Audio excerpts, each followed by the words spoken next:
மீனவர்களுக்காக வந்து முதல்வர் கடிதம் மட்டும் தான் எழுதுறாரு, வேற எதுவும் தெரியல. அவர் எழுதி தூங்கிடுறாரு அப்படின்றாரு. நான் கேட்குறேன், நீங்கள் முதலமைச்சராக இருந்தால் என்ன பண்ணுவீங்க? மாதிரி எல்லாருக்கும்னு சொல்லிட்டு அதுல தகுதி ஃபிக்ஸ் பண்ணி பாகுபாடு காட்டி ஏமாற்ற மாட்டோம். எல்லாத்தையும் வெளிப்படையாக சொல்லுவோம். நான் ஆட்சிக்கு வந்தால் வந்து உரத்தை வந்து கன்செஷனில் கொடுப்பேன், கல்வி, விவசாயம். ஆமாம், அதுக்கு சப்சிடிலாம் கொடுத்துருந்தா இருக்காங்க. அதெல்லாம் எனக்கு தெரியல. அதெல்லாம் எவ்வளோ கொடுத்துருக்காங்க என்ன தெரியாது. பேசுறாரு. ஒரு படி மேலே போயிட்டு வந்து பார்த்தீங்கன்னா பெருசு அப்புறம் கடன் ரத்து பண்ணுவேன். இதெல்லாம் பல கடன்கள் விவசாயிகள் இதெல்லாம் ரத்தாகி தான் கிடைக்கும். புதுசாக என்ன சொல்றது? 5 ஏக்கருக்கு மேல் உள்ள விவசாயிகள் வேளாண் கூட்டுறவு வங்கிகளில் வாங்கிய பயிர்க்கடன் 50% வரை ரத்து செய்வதற்கான சாத்திய கூறுகளை ஆராய்ந்து உறுதியாக நடவடிக்கை எடுப்போம். முறையாக ஏற்பாடு செய்யப்பட்ட ஒரு கூட்டம் வேற. இப்போ நீங்கள் வந்து ஒரு பஸ் எடுத்துமே நீங்கள் பேசுனீங்கன்னா அந்த பஸ்ஸை சுற்றி எத்தனை பேர் நிற்க முடியும்? உங்களை பார்க்கறதுக்கு வராங்க ஆளுங்க. யுவர் சினிமா ஆக்டர், நீங்களும் அந்த லெவலில் தான் இருக்கீங்க, உங்கள் ரசிகர்களும் அந்த லெவலில் தான் இருக்காங்க. அவங்க அப்கிரேட் பண்ணுற மாதிரி தெரியல. நிர்வாகிகள் கூட்டமோ இல்லை அவங்க தொண்டர்கள் கூட்டம், இந்த கூட்டமாக வேணா இருக்கட்டும் சார். ஒரு 5000 பேர் வராங்கன்னு சொல்கிறீங்க, நீ 5000 பேர் தான் வரீங்களாங்க? நீங்கள் கியூஆர் கோடுலாம் சொல்கிறீங்க, கியூஆர் கோடு இப்படி தான் விடுறீங்களா?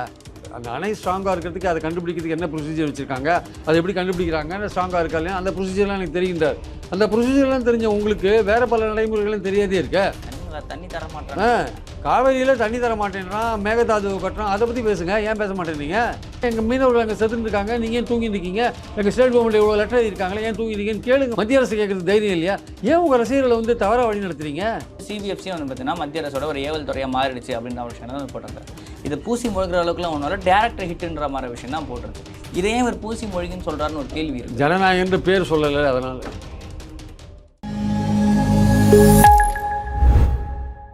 லயன் ஸ்குவாஷ் அசல் பழங்களிலிருந்து தயாரிக்கப்பட்ட ரியல் ஸ்குவாஷ் ஃபுல்லா ஜோரா.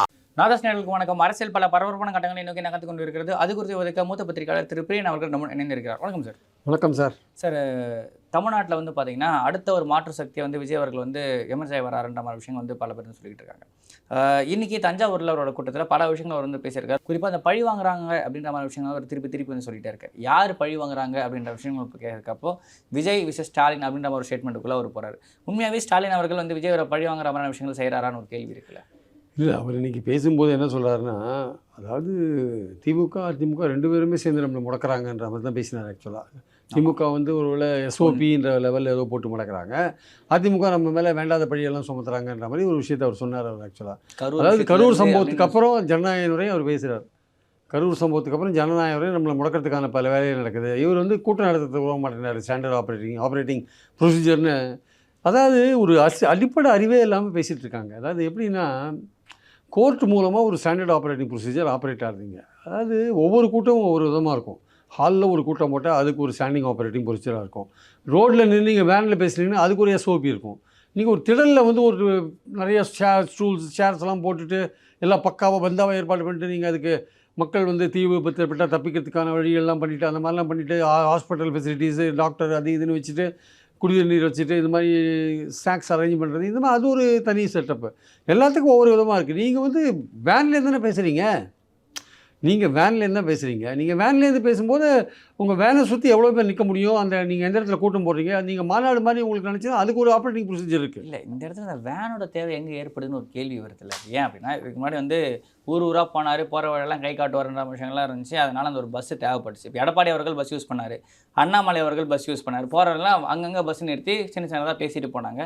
சரி, ஓகே, இதுக்கு பஸ்ஸுக்கான தேவை இருக்குது அப்படின்னு நம்ம எடுத்துக்கலாம். இவர் போய் நிறுத்திட்டு மேடைக்கு பதிலாக அந்த பஸ் யூஸ் பண்ணுறது, எதுக்கு அந்த பஸ் இங்கேருந்து அவ்வளோ தூரம் போகுது? அழகாக ஒரு மேடை போட்டால் மேலே ஏறி பேசிட்டு போயிட போகிறாரு. அதுதாங்க, அந்த பஸ்ஸை எதுக்கு யூஸ் பண்ணுறாரு? அப்போ அந்த பஸ்ஸை யூஸ் பண்ணிங்கன்னா அதுக்கேற்ற எஸ்ஓபி தான் இருக்கும். ஏன்னா ஒரு பஸ்ஸுனால் நீங்கள் உங்களை பார்க்குறதுக்கு தள்ளுமுள்ளு வந்து கூட்டத்தில் வரும். முறையாக ஏற்பாடு செய்யப்பட்ட ஒரு கூட்டம்ன்றது வேறு. ஒரு ஸ்டேஜ் இருக்கும், ஸ்டேஜுக்கு முன்னாடி ஒரு ஸ்டெரைல் ஏரியா வச்சு விட்டுருப்பாங்க, கொஞ்சம் ஏரியாவை. பின்னாடி ஒரு தடுப்பெல்லாம் இருக்கும், அங்கே காவலர்கள்லாம் நிற்பாங்க. பின்னாடி இருக்கிற சேர் போட்டிருக்கோம், யாரும் உள்ளே வரமாட்டாங்க. ஒரு ரேம்ப் போட்டிருப்பாங்க, வழி போகும். அது வரத்துக்கு மேடைக்கு வரத்துக்கு ஒரு வழி இருக்கும். டாக்டர்கள்லாம் இருப்பாங்க, சாப்பாடு கொடுப்பாங்க, தண்ணி கொடுப்பாங்க, எல்லாம் பண்ணுவாங்க. அது வேறு விஷயம். பட் நீங்கள் வந்து ஒரு ஒரு பஸ் எடுத்துமே நீங்கள் பேசுனீங்கன்னா அந்த பஸ்ஸை சுற்றி எத்தனை பேர் நிற்க முடியும்? அதுவும் எந்த இடத்துல அது கிரவுண்டாகவே இருக்கலாம். பட் முறையான ஏற்பாடுகள் அங்கே இருக்கா? சேர் போட்டிருக்கீங்களா? எல்லாமே சேர் போட்டுருந்தாங்க. இன்றைக்கி சேர் போட்டுருக்கலாம். பட் இப்போ பொதுவாக போடுறீங்களா சேரு? போடுறதில்ல. நான் என்ன சொல்ல வரேன்னா, அடிப்படையான விஷயம் என்னென்னா, எல்லாத்துக்கும் ஒவ்வொரு விதமான ஆப்ரேட்டிங் ப்ரொசீஜர் இருக்கும். அதனால் எடுத்த உடனே ஸ்டாலின் நம்மளை முடக்கிறாருன்னா எல்லா கட்சிக்கும் அப்படி தான். நீங்கள் எந்த இடத்துல இப்போ ஸ்டாலின் வந்து ஒரு பெரிய திடலில் போகிறாரு சார், எல்லாம் அரேஞ்ச் பண்ணி, அவங்களுக்கு ஒரு சும்மாவை கொடுத்துருவாங்க பர்மிஷனை. இல்லை இந்த எஸ்ஓபின்றது டிவிக்கு மட்டும் கிடையாது, இல்லை எதுலாம் அன்ரெஜிஸ்டர்டு பார்ட்டியாக இருக்கோ அது எல்லாத்துக்குமான ஏங்க அன்ரிஜிஸ்டர்ட் ரிஜிஸ்டர்ட் கிடையாது. அன்ரெகனைஸ்டு பார்ட்டியாக இருக்க எல்லாத்துக்குமே வந்து பார்த்தீங்கன்னா இந்த ஒரு புரோட்டோகால். நான் அந்த ரெக்கக்னைஸ் இல்லை. ஒரு கூட்டத்தை வந்து கட்டுப்படுத்துறதுன்றது எல்லா கட்சிக்கும் ஒன்று தான். அது எந்த கட்சியாக இருந்தானே அன்ரிஜிஸ்டர்ட் பார்ட்டியாக இருந்தானே. சமீபத்தில் இந்த எஸ்ஓபி வந்து பார்த்தீங்கன்னா ரெகனைஸ்டு பார்ட்டிக்கும் நேஷனல் பார்ட்டிக்கும் ஒரு மாதிரியும் அன்ரெகனைஸ்டு பார்ட்டி ரிஜிஸ்டர்ட் பார்ட்டிக்கு ஒரு மாதிரியான ப்ரோட்டோகாலும் இல்லை கொடுத்து அப்படி இல்லை. பிரச்சனை என்ன வந்து இவர் வந்து ஒரு வேன்லேருந்து பேசுகிறார், ஒரு பஸ்லேருந்து பேசுகிறார். பஸ்லேருந்து பேசுகிறதுக்கும் ஒரு முறையான ஏற்பாடு செய்யப்பட்ட கூட்டத்துக்கு வித்தியாசம் இருக்குது. ரெண்டுத்துக்கும் அப்போ வந்து எஸ்ஓபி கண்டிப்பாக சேஞ்சஸ் இருக்கும். ஏன்னா வந்து உங்களை பார்க்குறதுக்கு வராங்க ஆளுங்க. யுவர் சினிமா ஆக்டர், நீங்களும் அந்த லெவலில் தான் இருக்கீங்க, உங்கள் ரசிகர்களும் அந்த லெவலில் தான் இருக்காங்க. மேலே அவங்க அப்கிரேட் பண்ணுற மாதிரி தெரியல. ஸோ அவங்க விபத்து ஒன்று நடந்திருக்கு. விஜய் அவர்கள் பேசி முடிச்சுட்டு போகிறப்ப வண்டியை யாரும் பின்னாடி ஃபாலோ பண்ணாதீங்கன்னு சொல்லியுமே ஃபாலோ பண்ணியிருக்காங்க. இவருக்கு எஸ்கார்ட்டுக்கு வந்து சைடில் நின்றுட்டு இருந்த வண்டி மேலே பின்னாடி வந்த ஒரு வண்டி இடிச்சு விழுது. அந்த வண்டி விழுந்தாலும் பின்னாடி வந்த மொத்த வண்டியுமே விழுது. அதில் ஒரு சில பேர் வந்து பலத்த காயமடைஞ்சிருக்காங்க. நம்ம தகவலுமே வெளியாயிருக்கு. நம்ம பாயிண்ட் ஆனால் சும்மா திருப்பி இந்த வழியை போகிறதுன்னு அர்த்தம் இல்லை. அதாவது இது போட்டு ஒரு அனுதாபத்தை தேட பார்க்குறீங்க, அது அவ்வளோதான் விஷயம். வேறு ஒன்று நம்மளை ஸ்டாலின் முடக்கிறாருன்னு சொல்லி ஒரு அனுதாபத்தை தேட பார்க்குறீங்க. கட்சிகள் எல்லா கட்சிகளும் தான் கூட்டம் போட்டுருக்காங்க. எல்லா கட்சிகளும் அவங்க எந்தெந்த இடத்துல கூட்டம் போடுறாங்கிறத பொறுத்து தான் எஸ்ஓபி கொடுப்பாங்க. அதனால் வந்து இவர் தேவையில்லாமல் வந்து ஒரு அனுதாபம் தேடிட்டு ஸ்டாலின் மேலே ஒரு குற்றச்சாட்டு வைக்கிறார். அது கரூர் சம்பவம் எல்லாத்தையும் நீங்கள் தான் காரணம். நல்லா ஒழுங்காக போய் இந்த விஷயத்தை நீங்கள் தான் கவுத்து விட்டீங்க. ஏன் கரூர் மீட்டிங்கை நீங்கள் ஒழுங்காக அரேஞ்ச் பண்ணிருக்க வேண்டியது தானே? ஏன் அரேஞ்ச் பண்ணல? அப்போ நீங்கள் அதை ஒழுங்காக பண்ணியிருந்தீங்கன்னா இந்த பிரச்சனைலாம் வருமா? உங்களால் 41 பேர் உயிர் போனால, இப்போ சேலத்தில் ஒருத்தர் இறந்து போனால, எப்படி இறந்து போனான்னு சொல்லுங்கள். அதுக்கு முன்னாடிலாம் இறந்து போயிருக்காங்க, அதெல்லாம் வெளியில் வரல ஆக்சுவலாக வந்து. அதனால் நீங்கள் வந்து உங்களை ஒரு நடிகர் நினச்சிட்டு பார்க்கறதுக்கு ஓடி வரலாம் சார். எல்லோரும் தள்ளுமுள்ள அப்போ நடக்க தான் செய்யும். அப்போ வந்து அதுக்கேற்ற ஸ்டாண்டிங் ஆப்ரேட்டிங் ப்ரொசீஜர் இப்படி தான் அவங்க பர்மிஷன் கொடுப்பாங்க. நீங்கள் பஸ்ஸில் நின்று பேசுனீங்கன்னா அப்படி தான் கொடுப்பாங்க. ஒரு மாநாடு மாதிரி போட்டிங்க, மேடையில் நின்று பேசுனீங்கன்னா அதுக்கு வேறு பர்மிஷன் ஆகும். அதுக்கு வந்து இன்னும் கூடுதலாக கண்டிஷன்ஸ் இருக்கும், இல்லாத இருக்குன்னு சொல்ல முடியாது. இல்லை பர்மிஷன் கேட்டால் கொடுக்க போகிறாங்க. இவங்க கேட்குறதே நிர்வாகிகள் கூட்டம் தான் பர்மிஷன் கேட்குறாங்க. ஒரு மாநாடோ இல்லை பொதுக்கூட்டம் மாதிரி வந்து பார்த்தீங்கன்னா பர்மிஷன் கேட்குறது நிர்வாகிகள் கூட்டம்னு கேட்குறாங்க. நிர்வாகிகள் கூட்டம்னா அதுக்கு என்ன ஒரு லிமிட்டட் அளவோ அதானே கொடுக்க முடியும்னு ஒரு கேள்வி இருக்குது. நிர்வாகிகள் கூட்டமோ இல்லை அவங்க தொண்டர்கள் கூட்டமோ எந்த கூட்டமாக வேணா இருக்கட்டும் சார். ஒரு 5000 பேர் வராங்கன்னு சொல்கிறீங்க, நீ 5000 பேர் தான் வரீங்களாங்க? நீங்கள் QR கோடெலாம் சொல்கிறீங்க, QR கோடு இப்படி தான் விடுறீங்களா? எல்லாரையும் விடுறீங்களா? QR கோட் வச்சு ஒருத்தர் எல்லாரையும் விடுறீங்களா? அப்புறம் ஒரு கட்டத்தில் கூட்டம் இல்லைன்னா எல்லாரையும் விடுறீங்களா? கூட்டம் அவங்க எதிர்பார்த்த அளவுக்கு சேரலைன்னு நிர்வாகிகள்னு சொன்னோன்னே அப்போ எல்லா ரசிகர்களையும் அலோவ் பண்ணுறீங்களா? நீங்கள் உள்ள கூட்டத்தை காட்டணும்னு நினைக்கிறீங்களா? ஸோ நம்ம பாயிண்ட் அது இல்லை. அவருக்கு கூட்டம் இயல்பாக சேருது, அவர் துட்டு கொடுக்காத கூப்பிட்றாருன்ற அந்த பாயிண்ட்டில் நான் ஒத்துக்கிறேன். பைசா கொடுக்காத ஒரு கூட்டத்தை கூட்டுறாருன்ற அந்த விஷயத்தை நான் ஒத்துக்கிறேன். ஆனால் வந்து QR கோடெல்லாம் வச்சு தான் நீங்கள் விடுறீங்களா? இல்லை ஏதோ வராங்க, QR கோடு இல்லாட்டியும் பரவாயில்லன்னு கடைசி நிமிஷத்தில் எல்லாரும் சேர்த்து விட்டுறீங்க. நம்ம பாயிண்ட் வந்து நீங்கள் அனுதாபத்தை தேடுறதுக்காக தான் இந்த மாதிரி பேசுகிறீங்க ஆக்சுவலாக. அதாவது இன்னைக்கு கூட வந்து ஒரு பேசிக் இது இல்லாதே பேசுகிறாரு. மீனவர்களுக்காக வந்து முதல்வர் கடிதம் மட்டும்தான் எழுதுறாரு, வேறு எதுவும் தெரியல. அவர் எழுதி தூங்கிடுறாரு அப்படின்றாரு. அதான் நான் கேட்குறேன், நீங்கள் முதலமைச்சராக இருந்தால் என்ன பண்ணுவீங்க? ஆக்ஷன் எடுக்க வேண்டியது யார்? சென்ட்ரல் கவர்மெண்ட் தானே ஆக்ஷன் எடுக்கணும். அவங்க தானேங்க ஸ்ரீலங்கன் கவர்மெண்ட்டோட பேச வேண்டியிருக்கு. அவங்க தானேங்க ஸ்ரீலங்கன் கவர்மெண்ட்டோட பேசி அந்த இராணுவம் வந்து நம்ம மீனவர்களை வந்து ஹராஸ் பண்ணாத பார்த்துக்கிறது யாரோட பொறுப்பு? இல்லை தமிழ்நாடு கவர்மெண்ட்டு போய் ஸ்ரீலங்கன் கவர்மெண்ட்டை பேசுமா? ஒரு மாநில அரசு எப்படி ஸ்ரீலங்கன் கவர்மெண்ட்டோட பேச முடியும்? மத்திய அரசு சொல்லி நீங்கள் ஆக்ஷன் தான் சொல்ல முடியும். மத்திய அரசு தூங்கியிருந்தாங்கன்னா அதுக்கு என்ன இவர் என்ன பண்ணுவார்? அதுக்கு ஸ்டாலின் என்ன பண்ணுவார்? நீங்கள் யாரை அப்போ மத்திய அரசு ஆக்ஷன் இவ்வளோ கடிதம் ஸ்டேட் கவர்மெண்ட்டோட இவ்வளோ கடிதத்துக்கு மத்திய அரசே நீ என்ன தூங்கியிருக்கேன்னு ஏன் கேட்க மாட்டேன்றாரு? இல்லை மாநில அரசு இவ்வளோ கடிதம் எழுதியிருக்கேன், மத்திய அரசு ஏன் நடவடிக்கை ஏன் கேட்கல? ஏன் தூங்கியிருக்கீங்க? எங்கள் மீனவர்கள் அங்கே செத்துருக்காங்க, நீங்கள் ஏன் தூங்கியிருக்கீங்க? எங்கள் ஸ்டேட் கவர்மெண்ட் இவ்வளோ லெட்டர் எழுதியிருக்காங்களே, ஏன் தூங்கியிருக்கீங்கன்னு கேளுங்கம்மா. மத்திய அரசு கேளுங்க. அதுக்கு உங்களுக்கு இது இல்லையா, தைரியம் இல்லையா? மத்திய அரசு கேட்குறது தைரியம் இல்லையா? ஏன் உங்கள் ரசிகர்களை வந்து தவறாக வழி நடத்துறீங்க? ஏன் உங்களை தவறாக வழி நடத்துறீங்க? இது யாரை என்ன கேட்கணும்னு தெரியாது உங்களுக்கு. நீங்கள் இன்னும் நிறையா கற்றுக்க வேண்டிய அவசியம் இருக்குது. யார்கிட்ட என்ன பிரச்சனை, எது என்ன பிரச்சனை, எங்கெங்கே யார்கிட்ட சொல்லணுன்ற ஒரு விஷயம் தெரியாது உங்களுக்கு. 4 அட்வைசர் இருக்கார், ஒருத்தருக்கு 4 அட்வைசர் இருக்கார். என்ன பண்ணுவார்? மீனவர்கள் பிரச்சனையில் மத்திய அரசு ஸ்ரீலங்கன் அரசோட பேசணும், மாநில அரசு ஒன்றும் பண்ண முடியாது, லெட்டர் தான் எழுத முடியும். அன்றைக்கி அந்த காலகட்டத்தில் ஸ்டேட் கவர்மெண்ட்டை கன்சல்ட் இல்லாதையும் அவங்க வந்து கச்சத்தீவு தூக்கி கொடுத்தானுங்க. எப்படி கொடுத்தானுங்க? இதெல்லாம் வந்து எக்ஸ்டர்னல் அஃபேர்ஸ் மினிஸ்ட்ரியில் அவங்க டீல் பண்ண வேண்டிய விஷயம் சார். அதை விட்டுட்டு இங்கே வந்து நீங்கள் கடிதம் எழுதினா போகிற மாதிரி நீங்கள் வந்து என்ன பண்ணுவீங்க? நீங்களும் அதே கடிதம் எழுதுவீங்க. என்ன பண்ணுவீங்க? டெல்லியில் போய் PM ஆஃபீஸ் முன்னாடி மறியலில் உட்காந்துருவீங்களா? சொல்லுங்கள், பண்ணுவீங்களா? இதெல்லாம் வந்து யோசிச்சு பார்க்கணும் கொஞ்சம். முதல்ல என்ன இந்த செட்டப்புக்குள்ளே நம்ம என்ன பண்ண முடியுமோ அதை அவங்க மேக்ஸிமம் பண்ணுவாங்க. அதனால் வந்து விஜயை பொறுத்த மட்டும் அவர் இன்னும் அவர் வந்து நான் ஆட்சிக்கு வந்தால் வந்து உரத்தை வந்து கன்செஷனில் கொடுப்பேன், கல்வி, விவசாயம். கன்செஷன்ல தானே இருக்கு. ஆமாம், அதுக்கு சப்சிடிலாம் கொடுத்துட்டு தான் இருக்காங்க. இருக்கு. அதுக்கு சப்சிடிலாம் கொடுத்துட்டு தான் இருக்காங்க. அதெல்லாம் எனக்கு தெரியல. அதெல்லாம் எவ்வளோ கொடுத்துருக்காங்க என்னன்னு தெரியாது பேசுகிறாரு. ஒரு படி மேலே போயிட்டு வந்து பார்த்தீங்கன்னா பெருசா அப்புறம் கடன் ரத்து பண்ணுவேன். இதெல்லாம் பல கடன்கள் விவசாயிகள் இதெல்லாம் ரத்தாகி தான் கிடக்கு. இன்னும் புதுசாக என்ன சொல்கிறது. அப்புறம் வந்து நான் வந்து இன்ஜினியரிங் கவர்மெண்ட் ஸ்டாஃபாக இல்லாத குடும்பத்துக்கு நான் வந்து அந்த பசங்களுக்கு இன்ஜினியரிங் படிக்க வரையும் யூஸ் பண்ணுவேன். இப்போ கவர்மெண்ட்டே வந்து எல்லாம் பண்ணி தான் இருக்காங்க. இன்ஜினியரிங் படிக்கிறதுக்கு, கிராஜுவேஷன் படிக்கிறதுக்கு எல்லாருக்குமே கவர்மெண்ட் வந்து உதவி தொகை கொடுத்து தானே இருக்கு. அரசு பள்ளி அரசு பள்ளியில் படித்தவங்களுக்கு மேலே கொடுத்து தானே இருக்கு. எது நடக்குதுன்னு தெரியாத பேசுறீங்க. அதே மாதிரி பெண் விற்பனையாளர்கள்னு பேசுகிறாங்க. பல இடங்களில் பல பெண் விற்பனையாளர்கள் இருக்கிற கடையில் பெண் விற்பனையாளர்கள் மெஜாரிட்டி போட்டு அந்த அளவீடு செய்கிறவங்க போட்டுட்டு தான் இருக்காங்க. ஏதாவது யதார்த்த நிலைமை தெரியாமல், ப்ரெசன்ட் பொசிஷன் தெரியாமல் ஏதோ பேசணும்னு நீங்கள் பேசுனீங்கன்னா உங்கள் ரசிகர்கள் வேணால் கேட்டுக்கலாம், மற்றவங்களாம் கேட்க வேண்டிய அவசியம் இல்லை. அதாவது இன்னும் நிறையா ஒரு நாலேஜ் இம்ப்ரூவ் பண்ண வேண்டியது. ஸ்டாலின் சார்னு பேசினா போருமா? ஸ்டாலின் சார் உங்களுக்கு தூக்கமே வராது சார் அப்படின்லாம் பேசினா போருமா? விஷயத்தோடு பேசுங்க. ஊழலை பற்றி சொல்லுங்கள், திமுக ஊழலை பற்றி நிறையா சொல்லுங்கள். யாரும் வேண்டான்னே சொல்லவே இல்லை. சப்ஸ்டான்ஷியேட் பண்ணி என்னென்ன ஊழல் அதே மூச்சில் ஏடிஎம்கே ஊழலை பற்றியும் பேசுங்க. ஒரு ஊழலை பற்றி பேசினா நடக்காது. ஏடிஎம்கே ஊழலை பற்றி பேசுங்க, திமுக ஊழலையும் பற்றி பேசுங்க, ரெண்டு பேரையும் பற்றி பேசுங்க.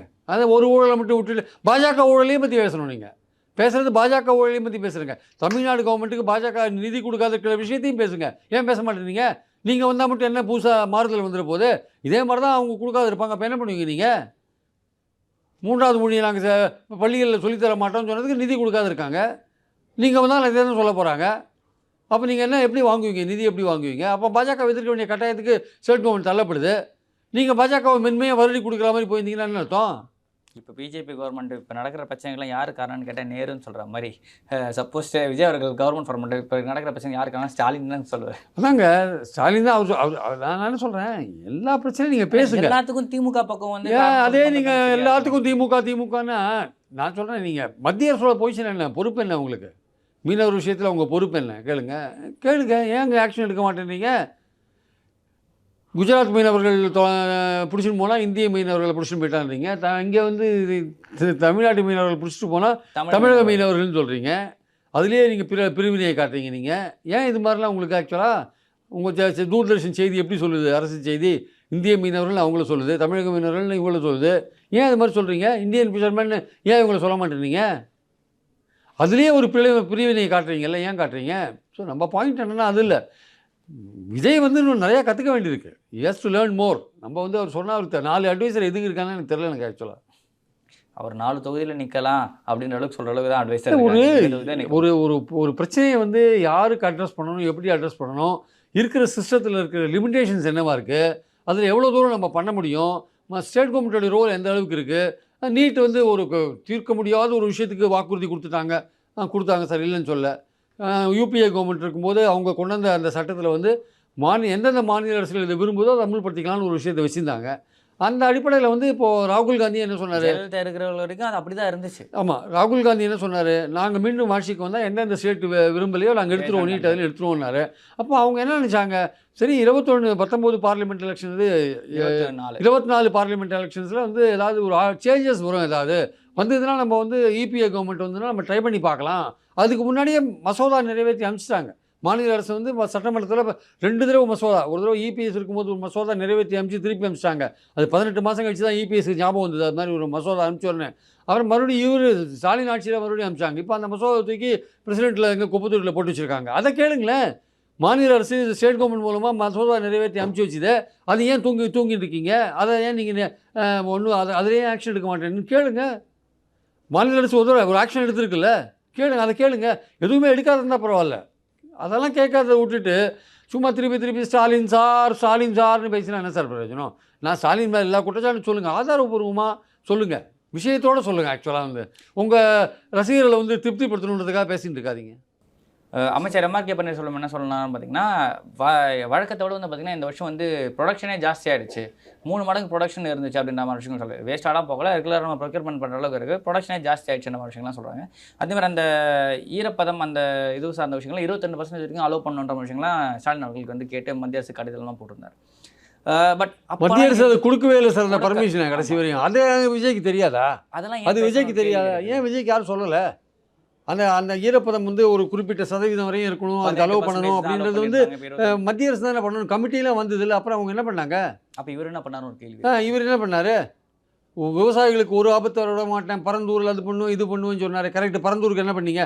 பரமநாட்டில் நீங்கள் வந்து மத்திய அரசு எடுத்து போராடுங்க, இல்லை மாநில அரசு 40 நாளில் வந்து சுச்சுவேஷன் இதுக்கு வந்து சொல்யூஷன் கொடுக்கல அப்படின்னா மக்களை கூட்டிட்டு போவீங்களா? எங்கே போனீங்க சொல்லுங்கள். ஒரு இந்த வாட்டி ப்ரொடக்ஷன் ஜாஸ்தி சார். இது கடந்த பல வருஷங்களாக இல்லாத ப்ரொடக்ஷன் இந்த வாட்டி வந்திருக்கு. அதே மாதிரி இவங்க ஸ்டேட் கவர்மெண்ட் குழு தொகுப்பு எல்லா தொகுப்பும் கொடுக்குறாங்க. 4-5 வருஷமாக காவிரியில் தண்ணி பிரச்சனை எல்லாம் ஒன்றும் கிடையாது சார். நல்லா வந்துட்டுருக்கு, நல்ல இது போயிட்டுருக்கு. அதாவது ப்ரொடக்ஷன் நல்லா வந்துட்டுருக்கு. அதாவது ஒரு குறிப்பிட்ட பகுதி, ஒரு குறிப்பிட்ட இடத்துல வந்து அந்த ஸ்டோரேஜ் ஃபெசிலிட்டி சரியில்லாதனால மழையில் வந்து மூட்டையெல்லாம் நனைஞ்சு முளைச்சி முழுக்காவே வந்து ஸ்டோரேஜ் ஃபெசிலிட்டியெல்லாம் ப்ராப்பராக கவர்மெண்ட் வந்து கவனம் செலுத்தலைன்றது ஒரு மிகப்பெரிய கம்ப்ளைண்ட். அது வேற விஷயம் சார். தஞ்சாவூரில் நடந்தது உண்மைதான், பட் அது பெரிய அளவில் வந்து எங்கேயும் நடக்கல. ஒரு குறிப்பிட்ட ஏரியாவில் நடந்தது. அப்படி பெரிய அளவில் நடந்தது விவசாயிகள் சும்மா இருப்பாங்களா? 1 லட்சம் டன்ன்றது பெரிய அளவு தான். இல்லை, விவசாயிகள் சும்மா இருந்திருப்பாங்களா? அதுக்கு நஷ்ட ஈடும் கொடுத்தாச்சு. இல்லை, நஷ்ட ஈடு கொடுத்துட்ருக்காங்க. நஷ்ட ஈடு கொடுத்தாச்சு. அதுக்கும் வந்து இன்ஸ்பெக்ட் பண்ணி உடனே நஷ்ட ஈடு கொடுத்துட்டாங்க. எந்த ஏரியாவில் நடந்தோ அந்த ஏரியாவில் கொடுத்துட்டாங்க. சரி, நம்மளோட பாயிண்ட் என்னென்னா, அடிப்படையான விஷயங்கள் பலது. அந்த ஈரப்பதத்துக்கு ஏன் பர்மிஷன் கொடுக்கல சென்ட்ரல் கவர்மெண்ட்டு? அது ஏன் கேட்கல நீங்கள்? அது கேட்கலாம்ல. பாஜக ஏன் அதை பேசலான்னு ஒரு கேள்வி இருக்குது. குறிப்பாக அதிமுக சார்ந்த விஷயங்கள் இந்த இதில் வந்து விட்டுருந்தாரு. குறிப்பாக அதிமுகவோட முன்னாள் அமைச்சர் கூப்பா கிருஷ்ணன் வந்து அங்கே இதில் பேசிகிட்டு இருந்தார். அப்படி இருக்கிறப்ப விஜய் அவர்கள் பேசினது ஒரு சில விஷயம்லாம் பரவாயில்ல, நல்லா பேசியிருக்காருன்னு எடுத்துக்கிட்டாலுமே கூட ஒரு சில விஷயங்கள் இன்னுமே வந்து கிளாரிட்டியோடு இல்லாமல் இருக்காருன்னு ஒரு கேள்வி. அவர் அடிப்படை அறிவே இல்லாத இருக்கார், கிளாரிட்டியோடு இல்லாத இருக்கார்ல. அவருக்கு he was not properly informed. என்ன ஏது இப்போ இந்த விஷயத்தில் மீனவர் விஷயத்துலேயே ஒரு நாட் ப்ராப்பர்லி இன்ஃபார்ம்டு. ஈவன் இந்த விவசாயிகள் விஷயத்துலையும் நாட் ப்ராப்பர்லி இன்ஃபார்ம்டு. மத்திய அரசு மேலே இருக்கிற விஷயங்களை, அந்த குற்றத்தங்களாம் ஒத்துக்கவே மாட்டேன்றாரு, அது பேசவே மாட்டேன்றாரு. ஏன் பேச மாட்டேன்றாரு? என்ன பயம் உங்களுக்கு மத்திய அரசு மேலே? சொல்லுங்கள், என்ன பயம்? சிபிஐ என்கொயரி பயமா உங்களுக்கு? என்ன பயம் சொல்லுங்கள், ஏன் பயப்படுறீங்க மத்திய அரசுக்கு? இந்த சிபிஐ என்கொயரி அப்படின்ற விஷயத்தை தாண்டி வந்து சிபிஎஃப்சி சிபிஐ ஜனநாயகம் படுறது சார். இங்கே இருக்க முதல்வருக்கு வந்து நன்றி. முதல்வர் ஸ்டாலின் சாரை வந்து பேசினார், ஒரு மாதிரி பூசி மொழிகெலாம் வந்து பேசியிருந்தாருன்ற மாதிரி விஷயங்கள் வந்து சொல்கிறாரு. ஸ்டாலின் அவர்கள் வந்து இந்த ஜனநாயகன் போட்ட ரிலீஸ் அப்போ போட்ட பதிவு என்னன்னு பார்த்தீங்கன்னா, சிபிஐ இடி மாதிரி வந்து பார்த்தீங்கன்னா இப்போ சிபிஎஃப்சி வந்து பார்த்தீங்கன்னா மத்திய அரசோட ஒரு ஏவல் துறையாக மாறிடுச்சு அப்படின்ற விஷயம் தான் போட்டிருந்தார். இது பூசி மொழிகிற அளவுக்குலாம் ஒன்றும் இல்லை, டேரக்டர் ஹிட்டுன்ற மாதிரி விஷயம் தான் போட்டுருச்சு. இதே ஒரு பூசி மொழின்னு சொல்கிறாருன்னு ஒரு கேள்வி இருக்குது. ஜனநாயகன் பேர் சொல்லலை, அதனால் அவரே சொல்லியா சார்? அந்த சொல்கிறேன், அவர் இன்னைக்கு தாங்க சொல்லியிருக்காரு. இன்னைக்கு தாங்க சொல்லியிருக்காரு ஒரு பேர், இது வரையும் சொன்னதே கிடையாதுங்க. அவருக்கு என்னென்னா ஜனநாயகன் பேரை சொல்லி பண்ணணுமா? எதுக்கு படத்தை ஏங்க அப்படி பார்த்தா வந்து நம்ம இவரோட சிவகார்த்திகேயன் படத்தில் இந்த படம் இருக்கு பராசக்தி, அதில் எவ்வளோ கட் பண்ணாங்க? அதில் ஒரு முன்னாள் முதல்வர் பேசின டைலாக் கட் பண்ணாங்க, அதெல்லாம் பண்ணாங்கல்ல. அதுதான். அப்போ 2 படத்துக்கும் சேர்த்து அவர் சொல்லும்போது படங்களை மென்ஷன் பண்ணாரு. சிபிஎஸ்சியை வந்து எஃப்சியை வந்து ஒரு ஆயுதமாக பயன்படுத்துகிறாங்க மத்திய அரசுன்னு அவர் பொதுவாக போட்டார். உங்கள் படத்தோட பேரை போடணும்னு ஏதாவது இருக்கா? விஜய் நடித்த ஜனநாயகன், சிவகார்த்திகேயன் நடித்த அப்படிலாம் போடணுமா? அது மாதிரிலாம் அவசியம் இல்லை. சிபிஎஃப்சி எப்படி பயன்படுத்துகிறாங்க அதுமாதிரி அவர் போடுறார். தவறாக பயன்படுத்துகிறாங்க, அரசியல் ரீதியாக பயன்படுத்துகிறாங்கன்னு போட்டார். அதில் பூசி மொழிகிறது என்ன இருக்குது? ஒன்றுமே கிடையாது. அதாவது நீங்கள் இளைஞர்களை வந்து தவறான திசையில் வழி நடத்துகிறீங்க. அவங்களுக்கு நியாயமான விஷயத்தை கரெக்டாக இன்ஃபார்ம் பண்ண மாட்டேங்கிறீங்க. ஒரு விஷயத்தில் கம்ப்ளீட்டாக இன்ஃபார்ம் பண்ணணும். யார் தவறு பண்ணியிருக்காங்கன்னு கரெக்டாக சொல்லணும். அதில் மத்திய அரசு தவறா, மாநில அரசு தவறா, ரெண்டுமே தவறா, ரெண்டுமே நம்ம வந்து குறை சொல்லணுமா, இல்லை ஒருத்தரை மட்டும் சொல்லிட்டு ஒருத்தரை விடணுமா? இதெல்லாம் யோசிக்கணும். சும்மா ஸ்டாலின் மேலே உள்ள வெறுப்பு காரணமாகவோ இல்லை அவர் ஆட்சியை விட்டு அகற்றணும்னு நீங்கள் ஒரு மிஷின் எடுத்துகிட்டு ஒரு நோக்கத்தோடு இருக்கிறதுனால நீங்கள் அதை மட்டுமே சொல்லக்கூடாது. அதையாச்சும் ஒரு ப்ராப்பராக பண்ணுறாருன்னு ஒரு கேள்வி இருக்குல்ல. எல்லாமே வந்து குருட்டாம்போக்கில் சொல்கிற மாதிரியான கம்ப்ளைண்ட்ஸ் மாதிரி தான் இருக்குது. கேஎன் நேரு இப்போ டெல்டாவில் போகிறாரு. கேஎன் நேரு பற்றின விஷயங்களே அதை டீட்டெயிலாக பேசியிருக்கணும், அதுவும் பேசலை. இந்த தானிய கிடங்குகள் சம்மந்தப்பட்ட விஷயம், நான் வந்தால் இவ்வளோ கட்டி கொடுப்பேன், இவ்வளோ ப்ரொடக்ஷன் இருக்குது, இந்த ப்ரொடக்ஷன் இன்க்ரீஸ் பண்ணுறதுக்கு இது பண்ணுவேன், காவேரி மாதிரியான விஷயங்கள் பண்ணி தருவேன்ற விஷயம் அதுவும் எதுவுமே பண்ணவே இல்லை. குளிர் நான் இதெல்லாம் பேசினா என்னை வந்து கேட்பாங்க, காவேரி பிரச்சனை தெரியுமா, முல்லை பெரியார் பிரச்சனை தெரியுமா, அந்த டேமை வந்து எப்படி உள்ள தண்ணி உள்ள வந்து ஸ்ட்ராங்னஸை செக் பண்ணுறதுன்னு எனக்கு தெரியும், அந்த டெக்னாலஜி எனக்கு தெரியும், நான் படிச்சிருக்கேன்னு சொல்கிறார். செக் பண்ணி என்ன பண்ண போறாங்க? தண்ணி வரணும்ல. அதான் சொல்றேன். இல்ல முல்லை பெரியாரை பத்தி சொல்லும்போது சொல்றாரு அணை பாதுகாப்பா இருக்கா இல்லையான்றது. அந்த பிரச்சனை முடிஞ்சு 10 வருஷம் ஆச்சு. ஆமாங்க. ஜெயலலிதா அவர்கள் இருக்கிறப்ப இருந்துச்சு. இடிக்கும் முல்லை பெரியாருக்கும் ஸ்ட்ராங்கா இல்லன்ற பிரச்சனை. இல்ல பிரச்சனை அது இல்ல. அதெல்லாம் எனக்கு தெரியும் அப்படின்றாரு. அந்த அணை ஸ்ட்ராங்கா இருக்கிறதுக்கு அதை கண்டுபிடிக்கிறதுக்கு என்ன ப்ரொசீஜர் வச்சிருக்காங்க, அதை எப்படி கண்டுபிடிக்கிறாங்க, ஸ்ட்ராங்கா இருக்கா இல்லையா, அந்த ப்ரொசீஜர்லாம் எனக்கு தெரியுன்றார். அந்த ப்ரொசீஜர்லாம் தெரிஞ்ச உங்களுக்கு வேற பல நடைமுறைகளும் தெரியாதே இருக்க. தண்ணி தர மாட்டாங்க. காவேரியில தண்ணி தர மாட்டேன்றான், மேகதாதுவை கட்டுறான், அதை பற்றி பேசுங்க. ஏன் பேச மாட்டேன்றீங்க? மேகதாதுவை நாங்கள் அலோவ் பண்ண மாட்டோம், எங்கள் கட்சி ஆட்சிக்கு வந்தால் மேகதாதுவை நாங்கள் கர்நாடகா கட்ட முடியாதுன்னு சொல்லுங்கள். ஏன் சொல்ல மாட்டேறீங்க? நீங்கள் என்ன நீங்கள் ஆட்சிக்கு வந்தால் என்னங்க பண்ணீங்க? உங்கள் லிமிடேஷன்ஸ் என்னங்க? கர்நாடகா மேகத்துவத்தை கட்டுறதுன்னு ஆரம்பிச்சுட்டா வச்சுக்கோங்க, சுப்ரீம் கோர்ட்டு ஏதோ பர்மிஷன் கொடுத்துட்டா நீங்கள் என்ன பண்ணுவீங்க? நீங்கள் என்ன பண்ணுவீங்க? கர்நாடகா மேலே படையெடுத்து போவீங்களா? என்னங்க பண்ண முடியும்? ஜனநாயகத்தில் கேஸ் தான் போட முடியும். கேஸ் போட்டு சுப்ரீம் கோர்ட்டுக்கு போக முடியும். ஜனநாயகன் கேஸ்க்கே அவர் பேசலன்றது ஜனநாயகம் உங்கள் விஷயமே ரிவிஷன் கமிட்டிக்கு போன போட அவங்க ஊறுகாய் போட்டு தூங்க வச்சுட்டு இருக்கானுங்க. அதை பற்றி பேசுறதுக்கு உங்களுக்கு வந்து பயமாக இருக்குது உங்களுக்கு ஆக்சுவலாக. அப்புறம் நீங்கள் வந்து மற்றதை பற்றி எப்படி பேசுவீங்க? ஃபண்ட்ஸ் கொடுக்காத விஷயத்தை எப்படி பேசுவீங்க? இன்றைக்கி எல்லா இடத்துலையும் ஹிந்தியை திணிக்கிறாங்க. இன்றைக்கி ஸ்டாலின் ஒரு ட்வீட் போட்டிருக்காரு, எல்லா ஆஃபீஸ்லையும் ஹிந்தி எழுத்த தமிழ் எழுதுறாங்களாம். இதெல்லாம் கேவலம் இல்லை. இதெல்லாம் ஆஃபீஸ் நேமை ஹிந்தியில் இருக்கிற தமிழ் எழுதுறாங்களாம், அப்படியே லிட்டரலாக தமிழ் எழுதுறாங்களாம். இது வந்து இந்தியை திணிக்கிற விஷயம் தானே. இதுக்கெல்லாம் போராட மாட்டிங்களா? இதெல்லாம் கேள்வி கேட்க மாட்டிங்களா? கேளுங்க. இதுக்கு ஸ்டாலின் ஒரு ட்வீட் போட்டிருக்காரு, தமிழ்நாட்டில் இந்தியை திணிக்குது மத்திய அரசுன்னு ஒரு சொல்லுங்களேன். ஏன் சொல்ல மாட்டேங்கிறீங்க? மத்திய அரசு தமிழ்நாட்டில் அதிகாரத்தை பறிக்குதுன்னு ஏன் சொல்ல மாட்டேங்கிறீங்க? நிதி கொடுக்க மாட்டேங்கிறீங்க ஏன் சொல்ல மாட்டேங்கிறீங்க? இல்லை சார், எதுவுமே கிடையாது. நீங்கள் ஏதோ ஸ்டாலினை எதிர்க்கணுன்றதுக்காக நான் என்ன சொல்கிறேன், ஸ்டாலினை நல்லாவே எதிருங்க. இதை சொன்னால் உடனே நம்மளை திட்டுவானுங்க தற்கொலைகள்லாம் சேர்ந்து. நான் அதை சொல்ல வரல. பாயிண்ட் என்னன்னா, நீங்கள் ஸ்டாலினை திட்டுங்க, வேண்டாம்னு சொல்லலை. அதில் நமக்கு எந்த விதமான வேறுபாடும் கிடையாது. ஸ்டாலின் தப்பு பண்ணால் நீங்கள் விமர்சனம் பண்ணுறதுக்கான முழு உரிமை உங்களுக்கு இருக்குது. ஆனால் அதை பற்றின முழு விவரங்களும் தெரிஞ்சுக்கோங்க. ஏன் தெரிஞ்சுக்க மாட்டேங்கிறீங்க? மீனவர் பிரச்சனைனா என்ன? மீனவர் பிரச்சனையில் ஸ்டேட் கவர்மெண்ட்டோட லிமிட்டேஷன் என்ன தெரிஞ்சுக்கோங்க. விவசாயிகள் பிரச்சனையில் உரம் பற்றி என்ன இருக்குது, உரத்துக்கு எவ்வளோ மானியம் கொடுக்குறாங்கன்னு பாருங்கள். உரம் ஏன் கிடைக்க மாட்டேங்குது, அதோட பிரச்சனை என்ன, யார்கிட்ட அந்த டிஸ்ட்ரிபியூஷன் சிஸ்டம் இருக்குன்னு பாருங்கள். எதுக்காக ஒய்டு நீங்கள் எதுவுமே தெரியாத பேசுகிறீங்க? அதனால் அவர் நிறையா கற்றுக்க வேண்டியிருக்கு விஜய். இன்னும் அது ஏதோ அந்த ரசிகர்கள் பாவம், அவங்களுக்கும் ஒன்றும் தெரியாது. அவங்க தொண்டர்களாக இன்னும் மாறலை. அவங்களுக்கு என்ன சொன்னாலும் அவங்க கேட்டுப்பாங்கன்னு அவர் பாட்டுக்கு அவர் பேசிகிட்டு இருக்கார். அது எல்லோரும் கேட்டுட்டு இருப்பாங்களா? ஓகே சார், இவ்வளோ நேரம் உங்களோட பொண்ணான நேரங்களை தேங்க்யூ. Thank you sir.